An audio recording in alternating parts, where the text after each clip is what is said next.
Jordan, Hold on. we've got all the hard questions for you guys today. Only the hardest. Ginger comes prepared. So you guys, thank you first for participating in this panel. Ginger's got to get her coffee. We were at a table, so I figured it's appropriate.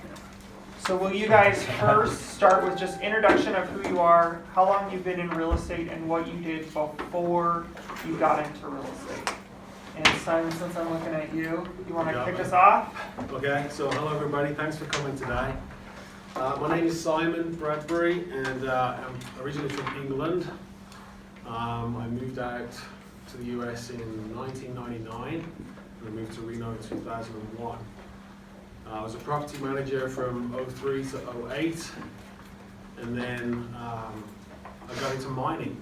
So I was a miner and I worked as an explosives technician at a mine just north of Winnemucca.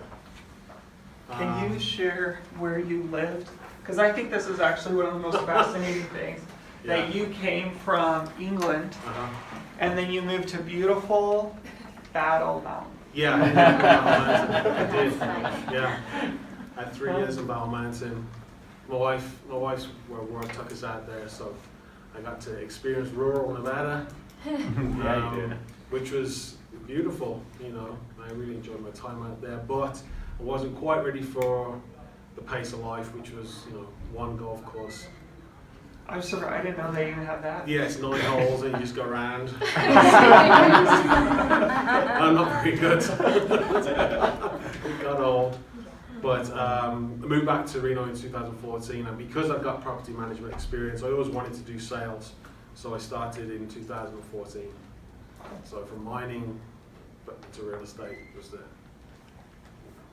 So property management, got your license, Yeah. got into real estate. Okay. Property management, yeah, from 03 to 08, then out to Winnemucca from Battle Mountain for mining, then back in 2014. Got it. And I just I got to go for it. I always wanted to do it, and decided to take the plunge. Yeah. Cool. My name is Jordan Ames. I am originally from Bay Area in California, born and raised in Redwood City, and I moved out to Northern Nevada in end of 2012. I used to do executive security, and I had a client that had a property up at the lake, and I had an opportunity to move up here. So I was working in San Francisco. I got the heck out of there, came here. I did that for about 3.5 years, including my time in San Francisco. And then I got into real estate, got my license October 2014. I was very fortunate with the job that I had. I was able to do a lot of my own personal work at work. And so I was able to study for the test while I was working full time.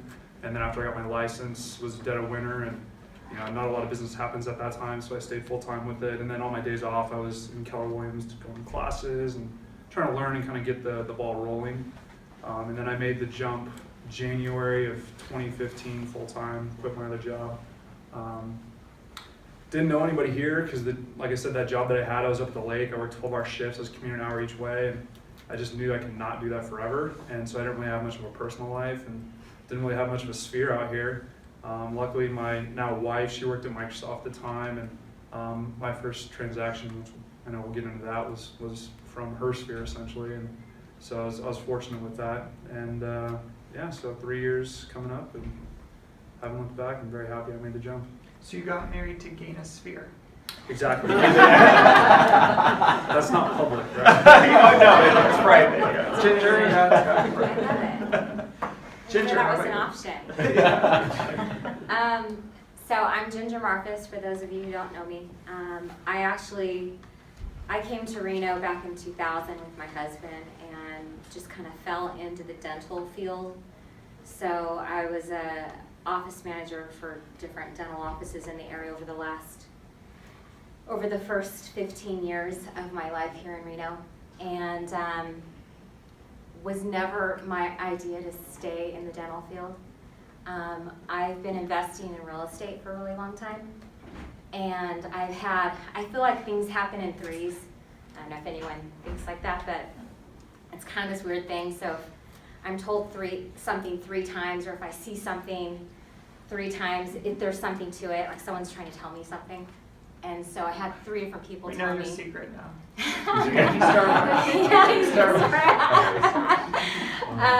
So I had 3 different people tell me that I should get licensed. And the first person that told me, I was offended. I truly was. I was like, what did I do? What about me looks like a real estate agent? And then like the next 2 times I was like, okay, well I'm gonna check this out. And went to the longest class you could take through TMCC. Love Ben Shively, or Scheibel, however you pronounce his last name. Love him, plethora of knowledge. And he actually was key in me helping me overcome some of my own objections of getting licensed. And then I waited a year after that. So, yeah, and then I chose Keller Williams after interviewing quite a few brokerages, but yeah, so that's my story. So you guys have all been in real estate for a few years. What is the thing that you were so focused on in your first year that you've now kind of come to know was not very important?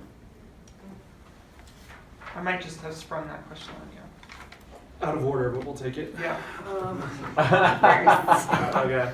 So, some of the stuff that I think, and it's pretty common, is you're wanting, your website to be dialed in and your online profiles, and you're getting ready to get going, and you want to make sure everything's perfect. In 3 years, I don't think I've ever gotten a lead just strictly from my website being awesome or anything like that. Like, somebody might stumble across it because of a listing you have or something like that.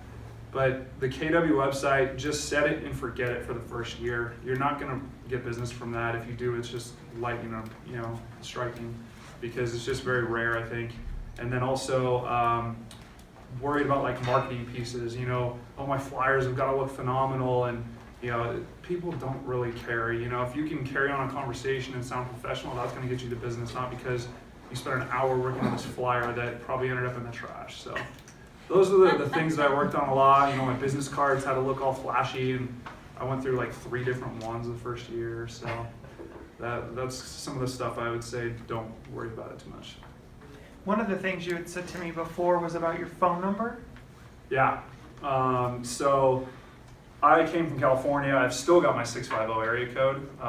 And my first probably 9 months to a year, I used that phone number, and I got into cold calling. I had it on my magnet, on my signs and everything. And I don't know why I was so naive to think that it wouldn't matter that much, but I would be cold calling, and the first half of every conversation was, oh, are you in California? No, I'm not. I'm in Reno, this and this. And so that got really old really quick, and it didn't project very well to people because it made me seem like I was either new to the area or, I'm not a local and they don't want to work with me. So I definitely recommend getting a 775 local number. I use an app called Sideline, and it's relatively inexpensive. There's a free version, but you can pay $3 a month, and then you don't lose the phone number if you don't use it for a little while. But you can text from it, you can make calls from it, and that's really helpful. Plus, too, now when a phone call comes in on that number, I know more than likely it's work related. If it comes in on the 650 and it's from California, an area I'm not from, I know it's one of those freaking sales calls or something like that. So it actually kind of working out well because now I know which one to pick up and which one I can let go to voicemail. Sure. How about you, Simon? That's funny, I was giggling because I had the same thing. I had a Battle Mountain number. So people would say, you call her Battle Mountain, plus with the English accent. They're like, you're Sorry. a fraud. I had to get that addressed also. It took me back. One of the things I used to worry about in the beginning that I don't think is important is how much experience you have. I can't recall ever being asked how many times I had to take the test, the real estate test. Not once. And I'm struggling this morning to think of when I was ever asked how much experience do I have. I mean, that might come up. I think you can prepare for that if I'm working with a great team or I have a mentor that can help me, things like that. But I used to worry about, I'm never going to get a listing appointment because I'm solving this area. If you've run the comps and you're, like you said, confident and competent with your presentation, that transfer of trust will happen and you can just carry on. Just carry on. Don't get caught up in what you have or haven't done. It's a personal experience for people that are across the table from you, so make it about them. And as you gain experience, you'll be able to pull upon things that have happened to you in the past that you can bring into a listing presentation that's applicable to that situation. So but don't worry about what you have or haven't done, just do it, and then you'll just flow. But go prepared. That's what they want to know, is are you prepared? So you didn't, how often did you run into people in your first year going, how many homes have you sold, or nobody? They're not interested. Yeah, It's about right now. right, I think I had one person my first year ask, yeah. and there's scripts for it. So Yeah. I actually, just side note, in I think it was my third or fourth year, by that time I was probably near 75 homes. And I showed up and I looked young, and so somebody's like, is this your first house you've ever sold? And I totally played it off like it was, and I couldn't get the lockbox open. And so we just made it a joke, like, this is my first house, like, thank you guys for helping me out. I think I added levity to it so that it didn't become like, they can't trust me. How about you, Ginger? Smart. It's along the same lines, worrying about the small details. I've learned just recently, probably within the last 2 months, that and I've heard it said, but there's clarity for me now, what you focus on is what you're gonna get. So if you focus on those small details, great. You get a fancy business card, you get, cool little flashy things, but are you really getting the business? Are you getting the appointments that you need, and are you closing deals? So I think for me, that was huge for me, and I started doing open houses right away. And you don't know, you get excited, and you're told, this is what I did when I first started. And I think open houses are great, especially when you first get started, because it's a great learning experience for you. But my first open houses, I think my first several, I was baking cookies, I was putting balloons through the entire neighborhood, they were all popping because the wind goes like this, and I mean, those things really don't matter, you get better as you go, but remember to focus on what your long-term goal is, and that's getting appointments. So if you're having open houses, make sure you're talking to people, asking questions, and getting an appointment. For some reason, I didn't figure that out on my first, 4 open houses. It was like, oh, yay, open houses. Oh, what am I supposed to be doing? Oh, yeah, I'm supposed to be getting appointments to, sell houses. So that was my... Do you do cookies anymore? You know what? If I get cookies, I get them from the store. Yeah. And the best ones are the peanut butter ones because of the smell. Like people love, and I can't eat them because I'm gluten-free, so, but for the smell, the peanut butter ones, you just open the packet and people as they walk by, they can smell them, so. So Ginger, what do you wish you knew in your first year that you know now? What do I wish I knew that I know now? And another funny thing, what lead gen means. It's so stupid because I'd be sitting there in every class, you need to learn to lead gen, and I'm like, okay, what the heck is lead gen? And it's such a simple concept. Gosh, you can Google it. I never thought of Googling it. Like, what are some lead gen ideas? And I didn't realize when I was in open houses that I was actually lead generating. Like that. So I think for me is just having kind of clarity and knowing that there's multiple sources of lead generation, because my limited view was lead gen was getting on a phone for 3 hours and cold calling. And that's not the only way to lead gen. In fact, some of the most successful agents in the industry, not just Keller Williams, they have that within their business model, but it's one of 3 lead generation sources. It's not their top one either. So referrals are huge. So doing a good job from the very beginning. You'll slip and fall, and you'll have situations where you're not the best, but as long as you're putting in your best effort and you're surrounding yourself with all the knowledgeable people, your team will help you succeed. And I don't mean team in the sense of if you're on a team or not on a team. Keller Williams is a team, we're a big family, so all of us support each other. So Did I answer the question? How about you, Jordan? I got a little list here, so I'll try to Okay. be brief. Using a buyer brokerage agreement, I wish I would have been doing that from the very beginning, would have saved me heartache and wasted time. Real quickly, a buyer's brokerage agreement is especially essentially a listing agreement with a buyer. So, and this is exactly what I tell them. I say, hey, this is a buyer's brokerage agreement. You know, the simplest way to explain this is it's a loyalty agreement. That way I know that if I'm gonna drop everything to go show you a home on a Sunday, you're not gonna go to an open house that next weekend and write an offer with another agent. I just wanna make sure we're on the same team here and we have, you know, expectations for each other. And since I started using that and became confident with it, I haven't had any issues. You know, I tried using it once or twice my first year and somebody like kind of scoffed at it, and so I felt very insecure about it. But there were times where I would go show people houses, and you know, after 4 or 5 times, they'd just go write an offer in an open house, or they would change their mind. And Sorry you know, about that. Yeah. So I think that's something that if you're confident and you can kind of get that script down, it's very good to use. And as long as you come across professional, they're not going to question it. They're going to think, oh, that's what a professional does. What do you think changed with you, with how people are perceived? What you're just your script with them? So scripts, and what I mean by scripts, I mean that if you've taken bold, like you have taken it. Scripts, you know, it's a limiting belief that we all have of like, oh, I don't want to sound scripted, that's not me. And it's really not about that. It's about knowing how to take a conversation to where you want it to go and kind of internalizing it and making it your own. You know, it doesn't sound scripted when you're talking to people, it doesn't sound scripted when you're on the phone, but it's just being confident and able to know where you want that conversation to go with people, and having the ability to handle any of their objections. So they say, oh, well, you know, I'm not sure if I want to work with just agent. Just asking questions, well, why? You know, find out what's wrong, you know, with the situation that they're not willing to do that. And what I tell people too is I say, hey, this isn't to trap you in anything. You know, if you feel like I'm not delivering on what I promised, I will tear this up. That's not what this is for.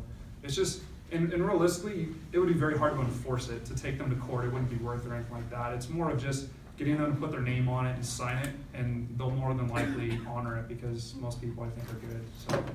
Can I answer that? For me, it was mindset. So it was in my head that they were gonna have a problem signing this and committing to me. It was me. Ever since I got over that, everyone signs up for me. And if they don't, which I haven't had that happen yet, I'm sure it will happen at some point. Someone say, oh, I don't sign anything, I don't do that. Like, okay, well, great, let me know when you change your mind and you wanna be committed the same way I am to you. Kind of that same, I love what you said, I'm gonna play that back. But a lot of this business is mindset. If you can get over those limiting beliefs, for me at least, it was me, it was all me. And so I was afraid, I was like, oh my gosh, they're not gonna wanna sign this, they're not gonna wanna commit to me. Well, screw that, you're going on your weekend to show them a house, you know, they need to be committed to you, so your time is valuable. One more thing on it before I forget. So when I say use the buyer's brokerage, that doesn't mean you meet some online lead for the first time and you're like, you gotta sign this before I do anything with you. If it's somebody I've just met, I'll go and show them a house or two and try and build that relationship. And I just tell them, hey, if we're gonna continue this going forward, I need this to feel comfortable working with you and so you feel comfortable working with me, something like that. So, and I didn't do that in the beginning. I was like, oh, I've gotta use a buyer's brokerage agreement. So in that first appointment, you know, they don't know me. They've just sat down with me and I'm pushing that in front of them. And so that was part of it too. Well, and you were pushing in front of them and you weren't confident about it either. Yeah. So you're almost like It comes shaking across like as that. you're pushing it over, yeah. Like, Yeah. yeah. Yeah, if you don't believe that you should be using it or that you have the right to ask them, they're not going to feel comfortable signing it. So that's that one. One that I wish I started out doing was giving clients options that fit my schedule. When you're starting out, you're like, I'm going to be that 24/7 agent. I'm going to bend to every whim and request that they make. When realistically, if you say, hey, you pull up your schedule before you say, I've got some availability today after 3 o'clock. I mean, 9 out of 10 times they're like, okay, can we do 4 o'clock? Yeah, great. Whereas if you say, hey, what time do you want to go see it? They're for sure going to pick that time. You've already got blocked off to do your lead gen or to do something else. So protect your time, give them the options. And if for some reason it doesn't work, then you can kind of bend to it, but try and protect your schedule out of the gate because that'll come back to pay big dividends. Getting a non-branded website domain, I use the jordanames.kwrealestate. Blah blah blah whatever. I would get just an unbranded domain name, and people change brokerages. I don't plan on leaving Keller Williams, but it's nice to have something that's not just brand it to one company, because if you do leave, you're gonna lose all that SEO, which is search engine optimization. Setting expectations with clients as far as my hours. I tell them, hey, I try to have a normal life. That being said, my number one goal is, to find you a house or to sell your house. If it's something that needs to be addressed, I'll make the time. But at least that way they know it's not cool to call you. And this is not kidding. I had somebody call me at 11 p.m. over something that could have been handled on the email. I didn't pick up. But, if you don't set those expectations, people will rule your calendar. Such was like, you covered a lot of answers. What's Simon gonna say? Yeah. All right, Simon says, go. Okay. Well, it's a nice segue because what I was going to say was time management. Jordan sets his schedule up the way he wants, but I think if there was something I would do better at the beginning, my coach is here right now, she's on me about my time management is absolutely essential. When you first start out, I was the 24-hour agent, and I still am to some degree because I can't say no. Like, I want to get out there and generate more and be available, but it takes its toll. So I need to be more structured with my time management. Just in the week as well, role playing, script practicing, lead generating, following up with clients, following up from the open house on the weekend. All these tasks add up, and if you're not structured with your day, the phone will ring or emails will come through, and you'll get pulled in different directions without question. So I think if I was going to start again, I would say have goals, but assign time. So it's, you're clear on your goal, you set that time, and you'll achieve it so you can move on to do other things. Because it's just so easy to be pulled in 12 different directions. When you go home and you feel like you achieved very little. Yeah. So Yeah. that's what I would say. So how important is your guys' database? How do you stay in touch with it, and how do you grow it? Who wants to take that one first? I will. Okay. It's super important, very important, because I think word of mouth is worth its weight in gold. You can spend a ton of money on marketing, and I think when you hear of a good carpet cleaner or a good landscaper, you get that sense of, it's coming from that person. Their value system you admire or you hold in high regard, so it's an easy decision for you to make. So when you're in touch with your sphere, and not constantly, but enough that they always know what you're doing, and whether it's real estate related or not, there's that connection, and I think that in itself will outweigh what you spend on advertising dollars, I think personally. Did you, Simon, in your first year, did you do the Zillow, Trulia, or did you do the buy leads thing? No, you didn't. I still won't. And you still don't. So then, how do you grow your business? Open houses. Yeah. Yeah, open houses that's my focus for 2018. Having listings is awesome. You'll learn with Keller Williams, leads, listings, leverage. You'll adhere to that because it happens. This year, my business has changed from 70-30, from 70 buyers to 30 listings. In my third year, I'm now 50-50 with listings and buyers. And just in the last 6 weeks, you experienced it with me in the office. The phone will ring from people from California. Hey, I want to look at this condo. Hey, I want to look at this house. Yeah, and they've got cash. They're serious. And it can be that quick. Honestly, I got a call on a Saturday. I met them on Monday. We were in contract Tuesday. All cash, no repairs, no appraisal. We're closing in 15 days. Just like they do it on the TV. It doesn't work like that, but it does. It did. It's happening right now. So, I hate that show. I used to love it, now I can't stand it. It's not that easy. Yeah, you kind of not love HGTV a lot Right. in the business. Yeah. Jordan, how about you? Your database, how do you grow it? So it's the foundation for any of our business.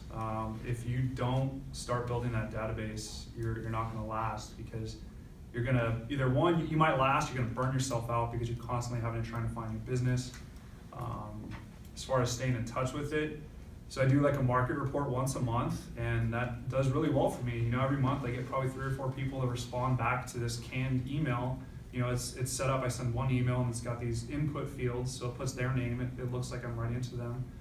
And people always respond. I always put in there something, hey, if you know somebody that's thinking of buying or thinking of selling, and I change it each month. And they say, oh, you got it, sure, sorry, I haven't gotten back in touch with you, and they're responding like they think I wrote it.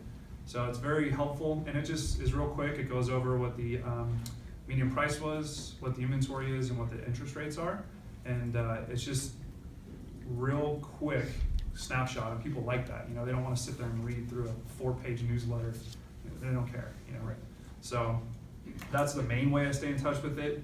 Another way is Where do you get those numbers? So are you going national numbers, or are you Reno numbers? Sparks. Reno Sparks. So I use, I started using the numbers from Ken, but now we have a great resource available through the MLS. It's the Market Insight. Market Insights, and you can do certain areas, and that's really helpful too, because I tell people, hey, this is for all of Reno Sparks.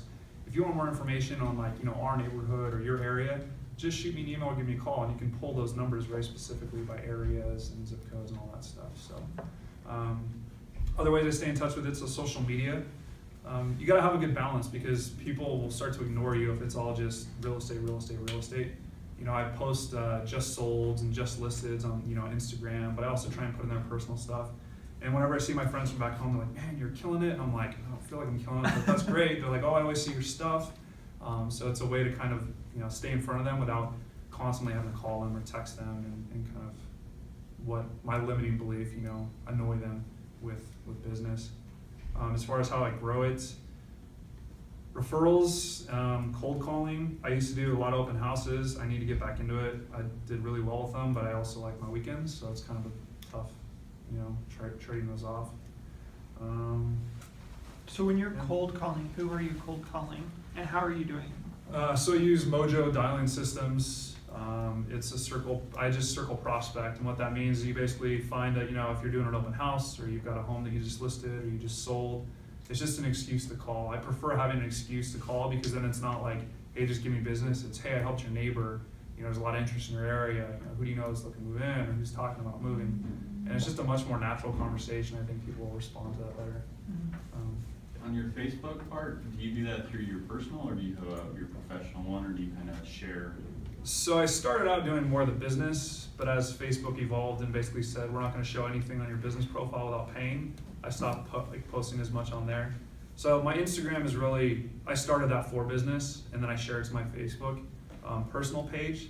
But I also kind of keep a mental track of all right, how much have I posted recently? I don't want everything to just be business, business, business. So I do post on my regular one though. Okay.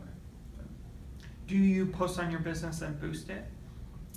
Yes. So I have some ads that are running just constantly, and they're more of just branding, and it's just real cheap, just trying to keep my picture in front of people. And then I used to do a lot more boosted posts. I do them for open houses and stuff. That's a good way to get it to a lot of people.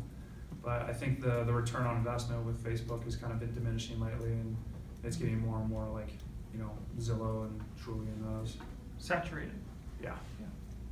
Because they're all, 2 years ago, not many realtors were using it. Now everybody uses it, and I mean it's a very valuable tool because you can get very targeted and focus on who you're trying to find. You can advertise in California and not have to spend a ton of money, so that's pretty cool. Ginger, how about you?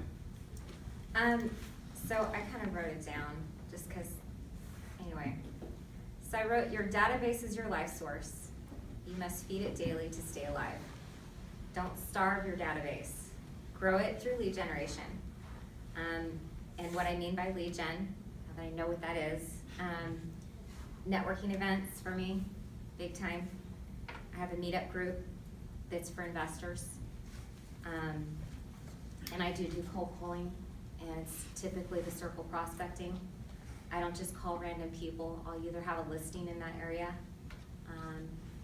and my circle prospecting isn't just the cold calling. Door knocking's been fairly lucrative for me. When you have helped someone, a neighbor, someone they know, or something familiar, it's way easier to talk to people. People open up rather than just getting that random cold call. So I have done FSBOs. They're not for the slight at heart. You got to have some thick skin and be really creative. FSBO being for sale by owner. For sale by owner. And so it's a skill set, and scripts practicing on that is really important. I've done expireds before, but the biggest source of my business has been my sphere. And like Jordan here, the minute I knew I was gonna get licensed, I blasted it on Facebook. I posted things on Instagram. Hey, my license, that just stupid stuff. Nothing that was selling. I don't like to sell. I'm not a salesperson. I know I'm a realtor, so I must be a salesperson, but it's just not my thing. But I made sure everyone within my sphere knew I was getting my license. So before my license even came, which it took freaking 9 weeks to come in, everyone else was getting them in 2. And I'm like, come on. Is that background check, that criminal history? It was, yeah, it was extensive. It had to really. So as far as that goes, I highly recommend if you're not on social media, get on it. I do post on my personal page. I don't care. I don't make it all about business, and I try to make it fun. So one of them, I posted a video. I said, watch me trip in this video. And I did. I tripped in an open house because I wasn't watching where I was going. So, you just got to be creative. And I've had friends I haven't seen since 8th grade call me and say, hey, my daughter's going to college at UNR and I want to buy her a house. Like, she wouldn't have known how to reach me or that I was even a realtor had it not been for Facebook. I had another gentleman call me. This was actually my first call. Oh, I saw you're getting your license in real estate. And I was like, yeah. Do I know you? And he's like, yeah, we know so-and-so. So I was dance partners with one of his best friends. And so he called him and said, hey, is she legit? Is she a good person? And he said, oh yeah, she's great. And so he ended up calling me and saying, I want to list my house. I'm not ready now, but would you come and tell me what I need to do on it? And we're friends now. So this is someone that I had never met. He was a friend of a friend. So let everyone know what you're doing. Don't be a secret agent. You don't get business that way. What do you say to people who are nervous about, well, I don't want to work my sphere because they're my friends or my family and I don't want to look stupid? And I think, and I'm not saying anything bad about scripts. Scripts practice is awesome because it gets you prepared. But I think sometimes people read the scripts for for your sphere. And in fact, the reason I say this is because I was going over this with my scripts practice partner. And I was like, I'll never say that. Like that's just not natural for me. My biggest thing is I always make sure, and I think I was telling Jim, I always make sure like when I'm in a social atmosphere, my stories are my business. So I'm like, oh my gosh, sorry I'm late. I had to open a door for my friend, because they're looking at buying this house and they wanted to see it a second time. So boom, they know I'm doing they know I'm a realtor. If they forgot, they remember. And it's just become natural for me. It's not me selling them. And I know that they ask you to ask for the referral. I've become really good at asking my sphere of associates, meaning business owners, for referrals. I'll call them and say, hey, I've got someone for you, blah, blah, blah. Hey, do you have any referrals for me? I really need some business, blah, blah, blah. Oh yeah, I really owe you. So people that I'm referring business to, I definitely ask for the referral. My sphere, I usually don't have to because they know I'm doing real estate and they know I'm going to do a good job for whoever they refer to me. So I don't know. I don't know if that's a good answer. I don't ask for it. I just make sure they know in the conversation I'm doing real estate. Simon, do you have a first piece of business story? Like your very first deal, do you remember that? What did you learn from it? Okay. Brother-in-law from Elko buying a house in Reno for his kids to go to college in the Northwest. Took me 4 hours to write the offer because I was freaking out. He's going to spend $165,000. I'm responsible. He's my family member. All that weight of responsibility. It was horrible. So from that, I would advise that you learn how to write an offer and learn how to present an offer and present to your boyfriend. Was that the first time you'd ever looked at the offer? No. In training, I'd written a couple, but when you're on the hot seat, It's different. and it's serious, Yeah. yeah, it's a different feeling Yeah. for me. Yeah. You know, for you guys, it might be nothing, but for me, it was important. It was a big deal. And the house had some settling issues, so, you know, but luckily, he was an engineer, so he was kind of prepared for what needed to happen to the house. He was totally cool, I was freaking out. So going through that first, so that was your first piece of business was your family, Mhm. and going through that first deal, Yeah, beyond knowing the offer better yeah. and being able to present it, did you learn anything else from it? Yeah, just the process. You know, what's a title officer's role in this whole process? I knew that there were dates that I had to adhere to for inspections, and that was the first major point in the transaction. I knew we had to get inspections done and a list of repairs. So knowing the process, I baptism by fire. Like, okay, you gotta do this by then. Make sure it gets done. And then, what does escrow mean? So I'd meet with an escrow officer, and they would explain to you the process if you don't know, so you're prepared, so you don't have sleepless nights. So, what else? Yeah, there was no HOA, it was just inspections, and then closing. What happens at closing? What can you prepare your client to come to the table with? ID, money, that's usually the first two, but they don't know what's happening. Sure. You know, first-time home buyers, they have no clue, and they're looking to you for answers.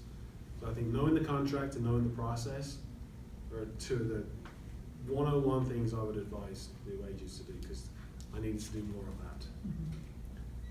He didn't start with KW, just so you know. He wouldn't have had all those problems. Jordan, how about you? Your first deal?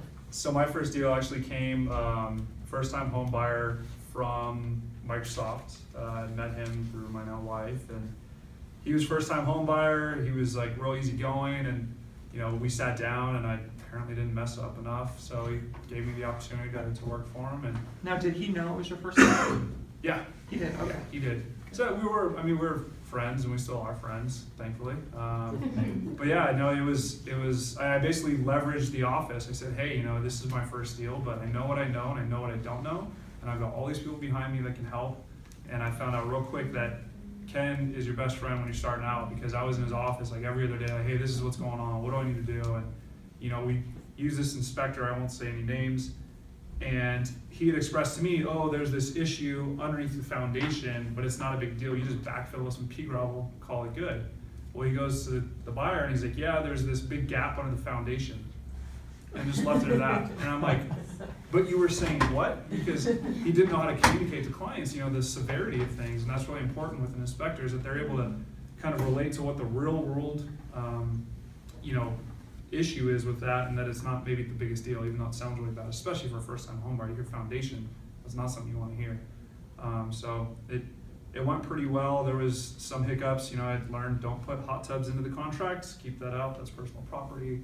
So I learned a lot on this first one, and you know, I've gotten referrals from them since, so well. You didn't do too bad. Yeah, my second one was a open house, cash buyer. Wow. That's pretty cool. And they bought that house? So what's crazy is I had already scheduled the open house, I had done all my prospecting for it, went into contract. I'm like, crap. I'm like, oh, we'll hold it anyways. So, and most of the people were pretty upset when they got there and found out it was already in contract. Well, it fell out that Sunday, the day after. So I went back through my list, because I made sure to capture everyone's contact info, called them all. He's like, all right, let's put a cash offer in, and got it, and close it in like 20 days. Nice. How do you, when you have that person walking into the open house, how do you capture that info? What do you do? I have a sign-in sheet, and I say, hey, the seller's request, everybody sign in, just so I can, you know, they can see how today went. And I just kind of stand in front of them and not like, you know, hold them there, but so that they kind of have to think twice about it. And then, you know, I've got my stack of business cards there and the flyers, the information and stuff like that. And then if they write chicken scratch, I say, hey, I just want to make sure I got this right. Can you spell it out? And I make sure that I write it so I can, you know, add it to my database later. Do you do a dummy sign in? Like, do you sign in? Nah, No. no, Okay. I'm not shady. You're not shady, right? I don't do it either. What's No. a dummy? Sorry. Like if like you signed in and said John's. Like it looks like somebody's already somebody's paid already for it. signed in, but it's yours. Okay. Yeah. I mean, I've used, like, if I had one sheet where there was 2 on there and I only had like 2 sheets, I would use that one first, and Sure. so it looks like, yeah, there might have been some people who come in, but it wasn't purposeful. Yeah. Yeah, open houses, you gotta be very purposeful with those. You know, I've gone in open houses where other agents were holding them and they're just sitting there twiddling thumbs, they don't know anything about the house, they don't have any flyers, they can't answer any questions, and they just got a stack of business cards, like somebody's gonna walk in and say, thank God there's a realtor here, now I know. So if you're gonna do open houses, you've gotta work them and actually try and capture their contact information and set appointments, like Ginger said. You cannot just sit in there, nobody's gonna walk in and, you know, and give you the business, you gotta ask for it. Right. When you say purposeful about that though, so you've got your sign-in sheet, your open house flyers. I'm harassing your- them is basically Yeah. what that works out to. Okay. Very politely, but it's, hey, you know, do you guys live in the area? So I asked them, oh, do you guys already live in the area, just kind of seeing what's going on, or are you guys looking to purchase a home? Because then that tells me either A, they're a buyer, or B, they're possibly a seller and they're wanting to see what the prices are in the area. So I just have kind of questions in my head that I go through, and you know, how are you guys finding homes? Oh, we're on Zillow and this. Okay, they probably don't have an agent. Oh, you're working with an agent? And they say yes. I say, oh, who is it? And if they can't come up with a name, you know, so I'd rather them leave kind of like annoyed that I was kind of asking so many questions than feel like, oh man, I let one get out the door that could have been a good buyer or seller. Sure. And I don't know about you guys, but when I go into open houses, I'm almost testing the agent to see how far they'll go, especially being in real estate, and the ones that just let me walk through and have no engagement. I almost feel ticked off when I leave rather than, Yeah. wow, that agent actually cared, he was asking me questions. Yeah. Or she was asking questions. Don't just do the, oh, welcome, thanks for coming, let me know if you have any questions. They're not gonna ask any real questions or give you any idea that they're, you know, looking to have you represent them. Yeah. Ginger being the open house queen, what do you do differently now? So you were doing the balloons and the cookies and God. baking and all that. It's a lot of work. Yeah. It is a lot of work already. Candles. No candles if you don't need them. You only put candles in a stinky house. And don't make it smell so bad they think you're hiding something. Yeah, It exactly. smells so strong. Exactly. Which I am doing an open house. When is that class that I'm doing? Open house class next week? Yeah. On Thursday? Yeah. Anyway, so I am doing an open house class. If you guys are interested in finding out what I put into my open houses, look on the calendar. It's next week sometime. It's valuable to know what to do at open houses. What was your question? I want to make sure I answer it. So What do I do what do you do differently? differently than you did from your first open house to your open house now? A lot. Like I said, I'm more purposeful. My goal, my mindset, my focus is to get information, get appointments, and get someone under escrow or into an escrow. Previously, I'm not sure I was knowing what I was supposed to do. I knew I was supposed to capture information. I knew I was supposed to call people, but I've developed systems now. So it's very systematic exactly what I do. There's no question. Like, I know exactly what I'm gonna do. So, you know, I go to an open house this day. I mean, I've done an open house and waited till Tuesday to make my calls, and they're like, oh, I already found somebody, sorry. Because they're going to a bunch of open houses. If they're at open house, they've met a bunch of realtors. And so you better stick out. You better be there, you know, and then you better be in front of them right away. It depends on how busy I am. There's a few things that I do, like I will try and text them. So if they've given me their phone number to share my app, right as soon as they leave the door, I have like a preset text. Thank you for coming to the property at blah, blah, blah address. If you have any questions, or if you see a house while you're shopping that's not open to look at, give me a call, I'm done it too, or something like that. So you do that pretty much instantly after they leave the house? It's helpful, yeah, it's helpful, and it's your information is right there. I've had people call me from that, and I don't do that at all the open houses. It's kind of funny, because I pick and choose which ones I do that at, and you can kind of play with it and see who's receptive. Like, some of the luxury homes, I don't typically do that. Okay. But all the other ones I do. And sometimes you're too busy to do it. But try not to be, which I suggest. Jim and I actually, we got our first piece of business together at an open house. If you're at the right house, with the right location, and you'll figure it out pretty quickly, which houses, which neighborhoods are the right ones to be at.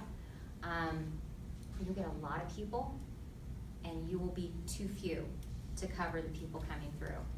I don't know if you've ever paired up with anyone, Jordan, but I've found it to be helpful, especially in the beginning.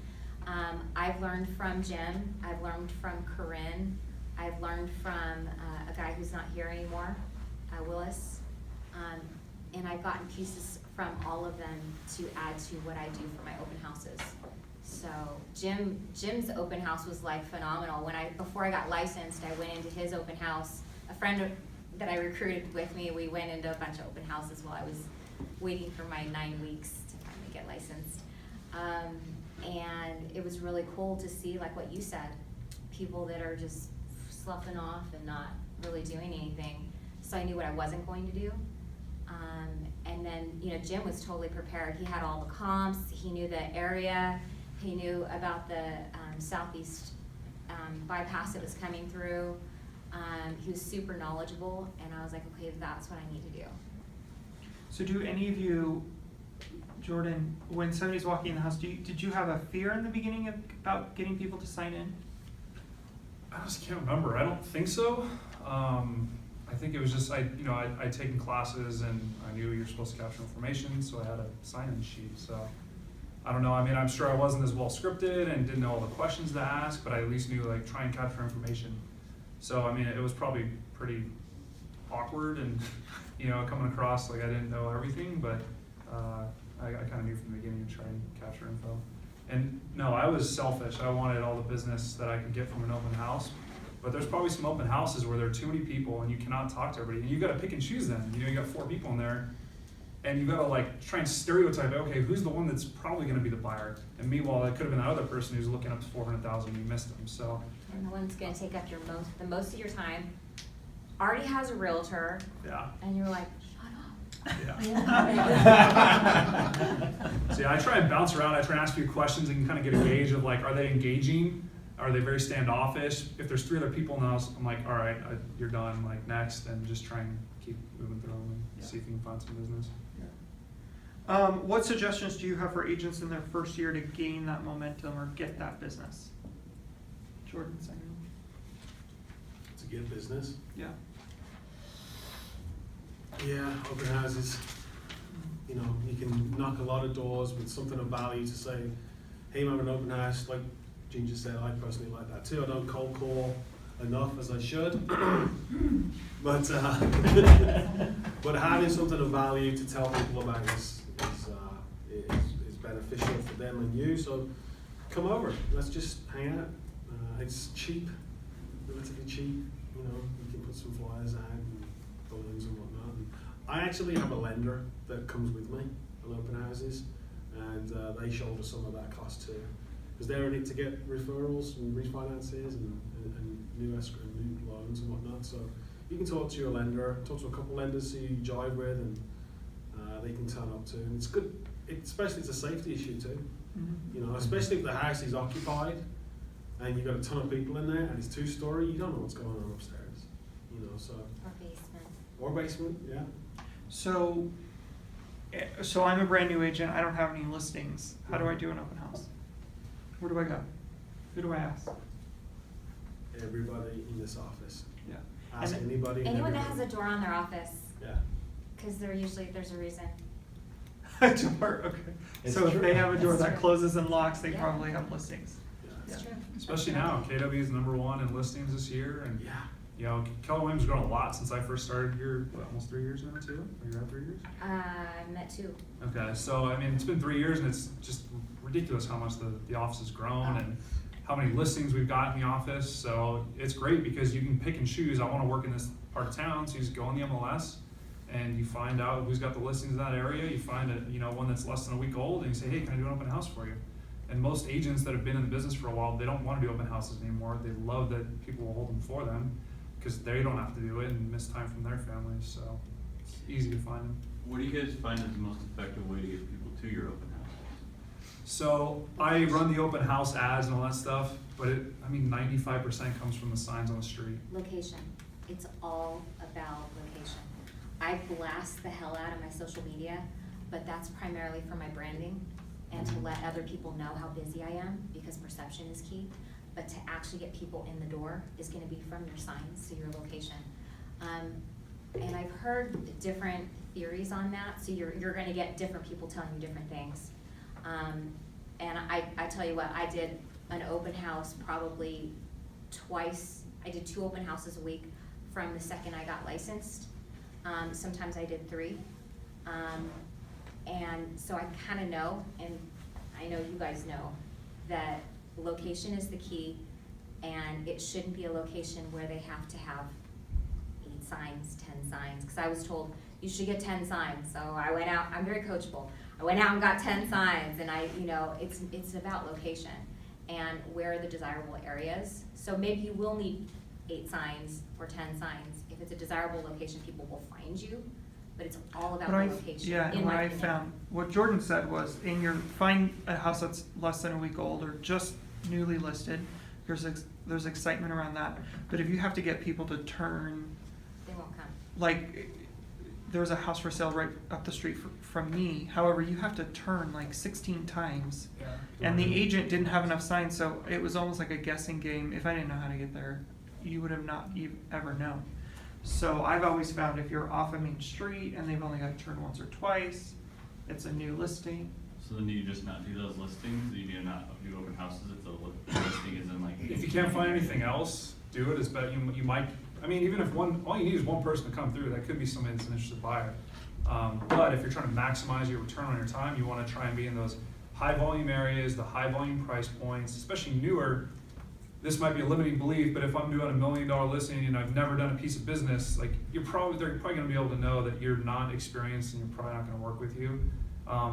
When I first started, I tried to be in those high first-time homebuyer areas, because those are the people that are more likely to give you a chance if you don't have the experience. And won't already know a realtor. Yeah.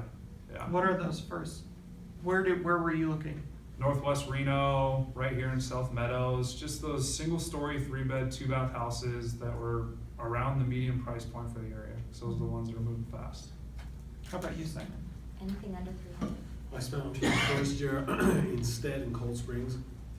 I live in the Northwest, so it was easy for me to get up onto that area. But Cold Springs, I figured that was an area that most experienced agents didn't want to drive out to. And it's a family neighborhood. The homes out there are relatively newer, so I figured the inspections would go a bit smoother than an old Southwest home with an oil heater. There's things that you can do to increase your chances, I thought. So Stead and Cold Springs was my catchment area, and still today I think it's more like Spanish Springs and Northwest is kind of where I go. That seems to be where I end up. All right. So what classes should agents attend? Every class. Okay. So the question before was the one piece of advice is, when I first started, I was like, okay, I gotta lead gen, I gotta be either lead gen appointments or in a class. So if I had downtime and I wasn't lead genning, and sometimes I would use class as an excuse not to lead gen. But taking contracts classes, taking Ignite, which is like the real estate 101 class with Keller Williams, I think is invaluable. You'll get scripts, you'll get so much out of that. And then anything that will help you do your job better, and take classes over and over again. You'll learn something new in each class, especially if it's different agents teaching it. A lot of the ALC and people in the office teach classes, and everybody does things differently. So I would just say, if you're not doing lead gen or appointments, be in a class. And it'll make you feel a lot more comfortable, and you'll be able to talk to people and get more business. Yeah, just a tag team on that. Anytime one of those agents on that top 30 is teaching a class, for sure take it. Because they're on there for a reason. So I always get a golden nugget. So like if I see one of those guys teaching even Ignite, I'll sit in the back and I'll do some business or whatever, and I'm like, oh, write down something.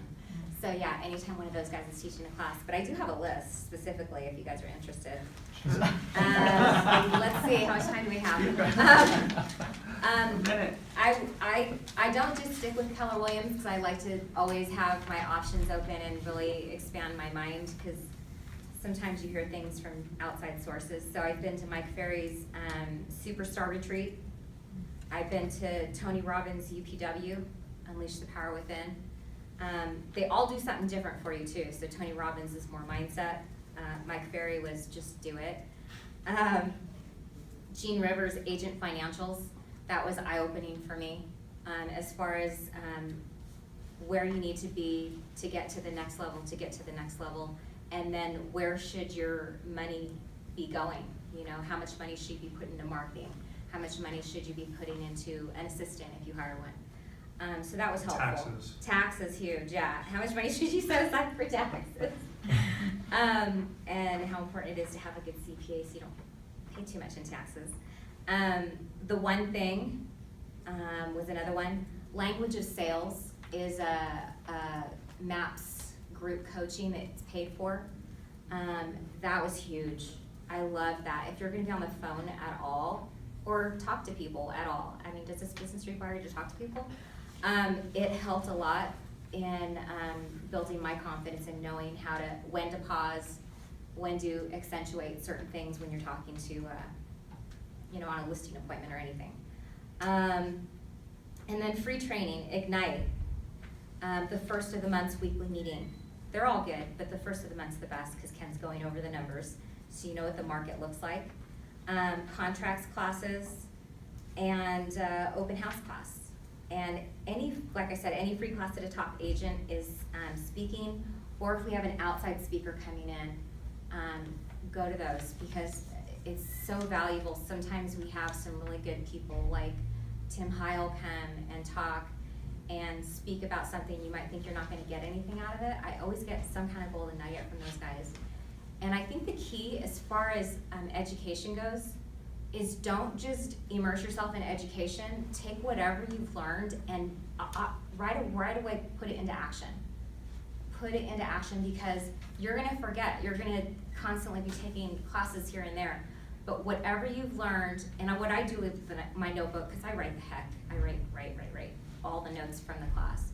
But on that last page, I always flip to it, okay, this is an action item that I'm gonna take from this class. And I'll usually have 3 action items from every educational class I take, especially if it's a top agent, it's an outside agent, it's something, you know, someone big that's coming in. Simon, final words? I want to ask the class, how many people want to be solely a buyer's agent? I am a You are? buyer's agent. Okay, and then everybody else I assume is going for listings? Okay. For both? Okay, so I went like Ginger, I went online and took the ABR class, the Accredited Buyers Rep class, which I thought was really good, a really good foundation. You can study it, you know, whenever you want, it's on your terms. And then you go through the motions and then you apply for that accreditation once you've done 5 transactions. And I need to take the sellers. It's SRES, the Sellers Real Estate Specialist. Again, it's online. But I really like that ABR, especially I wish I took that early in my career. I always felt, well, I've got to do 5 deals first before I could do the ABR. Do the ABR, then send your documents off that you've completed 5. And then you get an ABR after your name or whatever. That's you know, maybe important to some of you, but I think the content of that course was very good in the beginning. ABR. And then SRES, which I need to do.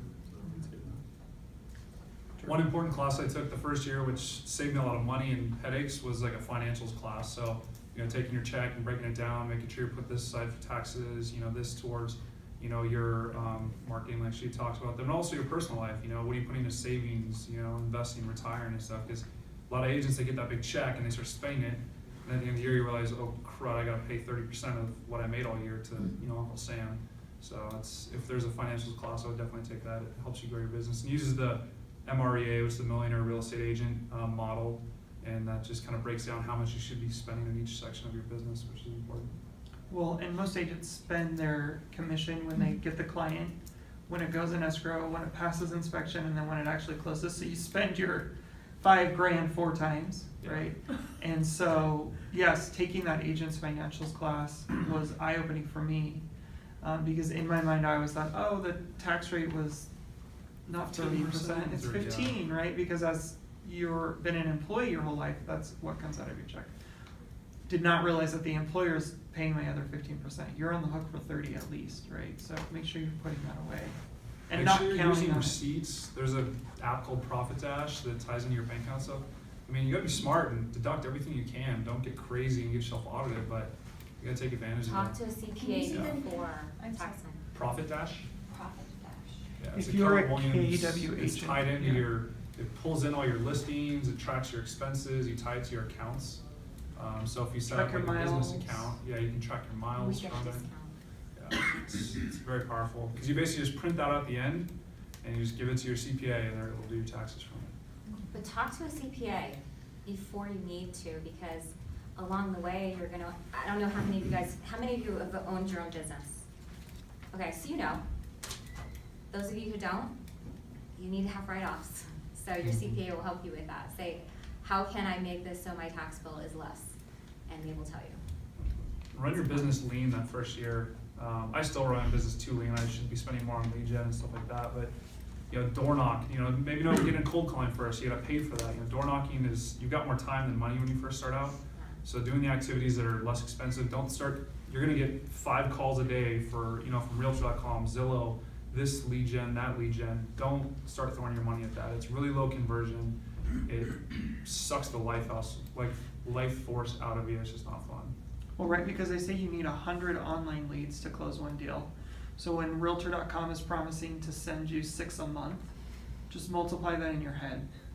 How many months is it gonna take for me to get 100? And how, they're charging me hundreds of dollars a month. And 3 of the 4 worst clients I've ever had were online leads. I don't know what it is about people that are willing to work with agents they've never met in their life, but 3 of my 4 worst clients were all online leads. So take that on. Yes. That was true, yeah.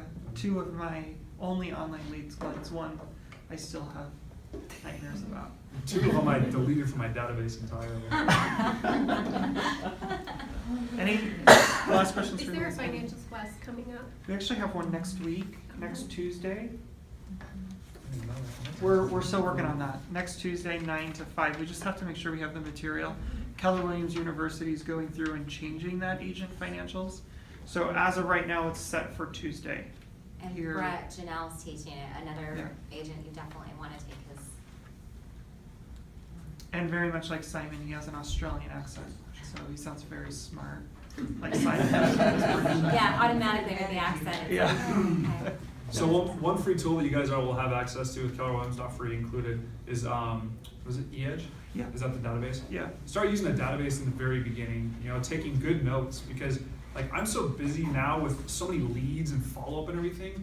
I could have talked to somebody last week and I'm like, I need to follow up, I can't even remember the name, let alone what we talked about. So use the database, set your next point of contact, because you will forget. Once you start getting business, you will forget. It's easy in the beginning. You're like, okay, I gotta call, you know, Joe next week and Frank the week after, because those are the only 2 people you're talking to. Right. You're just waiting for next week to happen. so Yeah, you can call. you want to build the, like Gary Keller says, the 20-lane highway. Like you want to be ready to have a ton of business, and that starts with your database and taking good notes and making sure you're following up Have with a people. notebook that's like gold to you, so you're, I don't know if you run around with like a solid notebook. I have a notepad app on here, so when something pops in my head, I just write a quick note so I make sure I can follow up with it later. Any final things from questions? Questions? We're good? Any final things you guys want to add?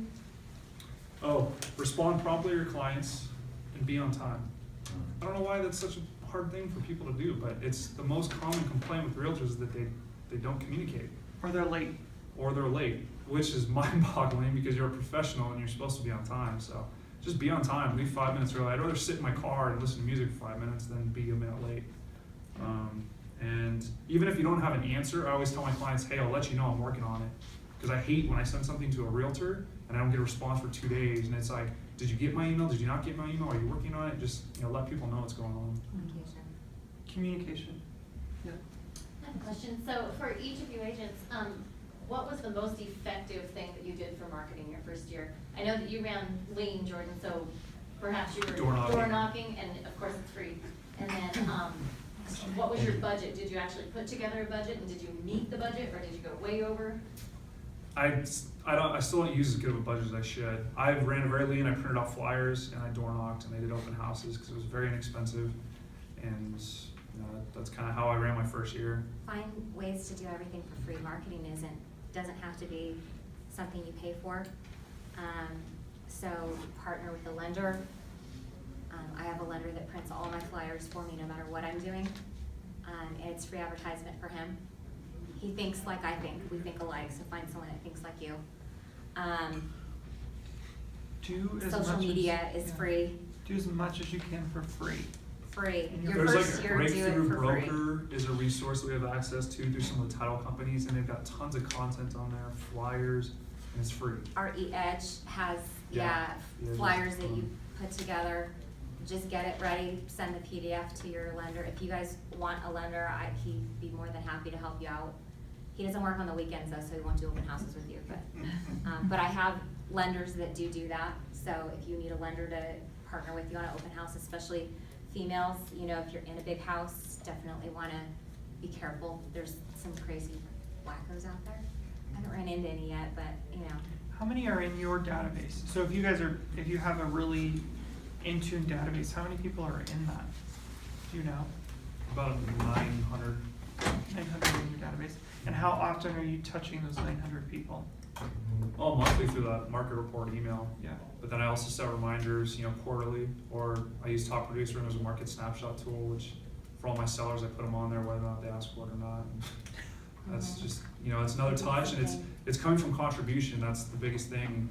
And going back to what you're talking about working your sphere, as long as you're coming from contribution, you're really trying to help them. Like you shouldn't feel weird, because if you don't help them, someone else will, and they might get stuck with a terrible agent who's not going to look out for their best interests. So just always try and provide value to people, and they'll appreciate it and stay in touch. Have integrity. Yeah, no one deal is worth your career. If you got to start over on a deal, and you got to wait another 3 months to get paid, that's better than having a negative review online or having a lawsuit or having to pay your E&O deductible. It's not worth it. Or have your conscience. Yeah. Anything else? I would just say, do the thing you fear the most first. If you're uncomfortable, you're growing. That's good. If you're comfortable, that's cool. But are you getting any better? And that was drilled into me from the beginning. What do you fear most? Attack that, because you'll get better. And then you'll feel good. And then you can concentrate on the other 10 things you've got to do that hour. So, yeah, do the thing you fear the most first. That's good. Mine is be coachable, be present, work smart, find a mentor, someone that you click with. Any of us or anyone in the office, find someone that you click with.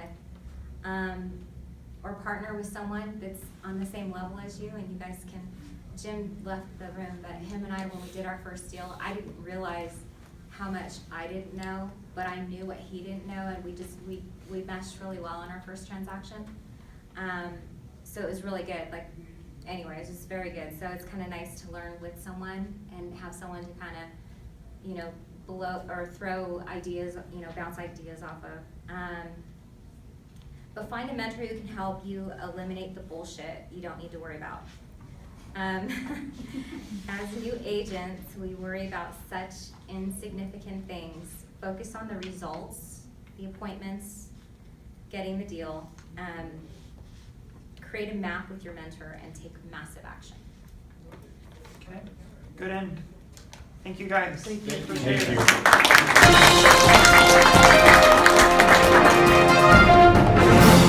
Thank you for joining us for What You Wish You Knew in the Beginning of Your Real Estate Career.